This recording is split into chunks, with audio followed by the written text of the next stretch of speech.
Hello குட்டீஸ், இன்னைக்கு நாம் இந்த வீடியோவில் பார்க்க போகிறது 5ஆம் வகுப்பு தமிழ் பயிற்சி நூல் 2ஆம் பருவம் பொருத்தமானதை இணைப்பேன். உங்களுடைய பயிற்சி புத்தகத்தில் பொறுத்துக மாதிரி கொடுத்துருப்பாங்க. நீங்கள் தான் எந்த படத்துக்கு எந்த சென்டென்ஸு கரெக்டாக இருக்கும் அப்படின்றத பார்த்து மேட்ச் பண்ணணும். இங்கே நான் படத்துக்கு ஏற்றதை நான் எடுத்து இதிலேயே மேட்ச் பண்ணி எழுதியிருக்கேன். பணப்பை ஒன்று கீழே கிடைக்கிறதே, என்ன செய்யலாம்? உரியவரிடம் சேர்க்க காவல் நிலையத்தில் கொடுக்கலாம்.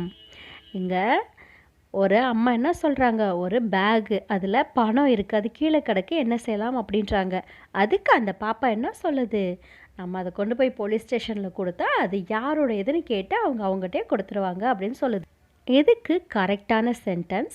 நேர்மை சிறந்த பண்பு. நாம் அடுத்தவங்களுடைய பொருளுக்கு ஆசைப்படாமல் யார் எந்த பொருளை மிஸ் பண்ணாங்களோ நாம் ஒன்று போலீஸ் ஸ்டேஷனில் கொண்டு போய் கொடுத்துடணும். இல்லை அவங்க நம்ம கண்ணு முன்னாடியே மிஸ் பண்ணாங்க அப்படின்னா நாமளே அவங்கள கூப்பிட்டு நீங்கள் இதை மிஸ் பண்ணிட்டீங்க அப்படின்னு சொல்லிட்டு கொடுத்துடணும். அதுதான் நமக்கு நேர்மையான வழி.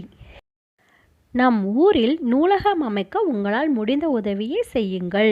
பொதுமக்கள் எல்லாருமே போய் ஒரு அரசர்கிட்ட நம்ம ஊரில் நூலகம் லைப்ரரி அமைக்க உங்களால் முடிஞ்ச உதவியை செய்யுங்க அப்படின்னு கேட்குறாங்க.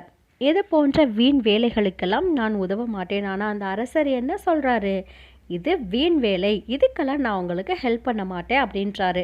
லைப்ரரி அமைக்கிறது ஒரு வீண் வேலையா? அதனால் எத்தனை பேருக்கு நல்லது நடக்கும், எத்தனை பேருக்கு அறிவு பெருகும் லைப்ரரியில் புக்ஸ் படிக்கிறனால. அதனால் நூலகம் அப்படின்றது அவசியமாக தேவைப்படக்கூடிய ஒன்று. அதையே அந்த மன்னர் செய்யலை. அப்போ இதுக்கு ஏற்ற வாக்கியம் என்னவா இருக்கும்? பண்பு இல்லாதவன் பெற்ற பெருஞ்செல்வம் வீணாகும்.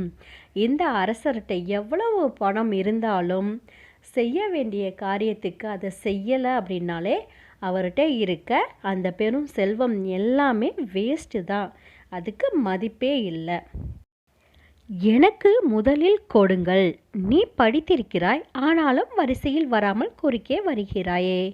இங்கே எல்லாரும் வரிசையில் நின்று டிக்கெட் ஏதோ வாங்கிட்டு இருக்காங்க. ஆனால் இவர் மட்டும் குறுக்கால போய் அதை கேட்குறாரு. அப்போ இன்னொருத்தர் என்ன சொல்கிறாரு, நீ படிச்சிருக்க, ஆனாலும் வரிசையில் வராமல் குறுக்க போகிற அப்படின்னு சொல்கிறாரு.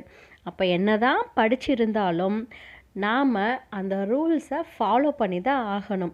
எல்லோரும் வரிசையில் நிற்கும்போது நாம் மட்டும் குறுக்கால போகிறது நல்லதா? அது தவறான செயல். அறிவு மட்டும் போதாது, பண்பும் வேண்டும். என்னதான் படித்து நம்ம பெரிய அறிவாளியாக இருந்தாலும் எந்த இடத்துல எப்படி நடந்துக்கணும் அப்படின்ற பண்பு இருக்கணும். அறிவு மட்டும் போதாது, பண்பும் வேண்டும். மாமா, அந்த தாத்தாவுக்கு நீங்கள் போர்வை தந்தீர்கள். தாத்தா இன்னொருவருக்கு உதவி செய்து கொண்டிருக்கிறார். இதில் அமர்ந்து கொள்ளுங்கள்.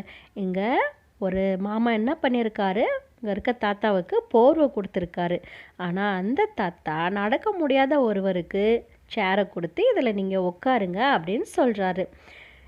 மாமா ஒரு தாத்தாவுக்கு ஹெல்ப் பண்ணியிருக்காரு, தாத்தா ஒரு நடக்க முடியாதவருக்கு ஹெல்ப் பண்ணியிருக்காரு. அப்போ இது எல்லாமே நல்ல செயல்கள். நல்ல செயல்களால் உலகம் இயங்குகிறது. ஒருத்தருக்கு ஒருத்தர் ஹெல்ப் பண்ணி இருந்தோம் அப்படின்னா இந்த உலகம் ரொம்ப ரொம்ப நல்லா இருக்கும். எல்லாருமே நல்லவங்களாக இருப்பாங்க. நாமளும் நம்மளால் முடிஞ்ச அளவு மற்றவங்களுக்கு ஹெல்ப் பண்ணிட்டு தான் இருக்கணும். ஓகேவா குட்டீஸ்? இந்த வீடியோ உங்களுக்கு ரொம்பவும் இன்ட்ரெஸ்டிங்காகவும் பயனுள்ளதாகவும் இருந்திருக்கும் நம்புகிறேன். இதே போல் இன்னும் இன்ட்ரெஸ்டிங்கான வீடியோஸ் உங்களுக்கு வேணும் அப்படின்னா மறக்காமல் சப்ஸ்கிரைப் பண்ணுங்கள். டாடா, பை பை.